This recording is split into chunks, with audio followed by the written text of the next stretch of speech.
Machiegni wachako kod kaunti ma Homa Bay kama wayudo ni simbe mohewo 100 ne okwal alap tuke mar Raila Odinga Stadium mayudore e gwenge mag Homa Bay e kinde nyasi mar 62 madhialo odiochieng' madaraka adek ka Obila bende koro osemako achije 2 ma bende tudo kod kuom makamano kendo yudo simbe 12 ma bende ne okwal e kinde nyasi no. Thoth simbego ne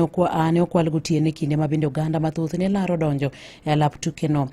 Bende jofwambo ne ok oweche ni kuom makamano moko kuomgi motingo jafwambo mar Nation Media Group e bade ma Homa Bay Jojo Diwuor ne olalo simbe ka jafwambo machielo to ne olalo laptop mare kinde ma bende ne otemo donjo e alap tuke no mar Raila Odinga Stadium. Achije 2 ne osemaki ka itudo kod kuom mar simbego, omenda kod mwandu mamoko tok yudgi kod simbe 12 kod wallet. Komanda mar Obila kaunti ma Homa Bay Lawrence Koilem wacho ni odhiambo manyoro ne giyudo simbe 12 ma bende ne okwalgo. Koilem lero ni Obila mag kwach kich koro timo nonro wi wachno kendo kwayo jogo ma bende olalo simbegi mondo mi ogol lipot e tisend Obila moro amora mantie machiegni kodgi.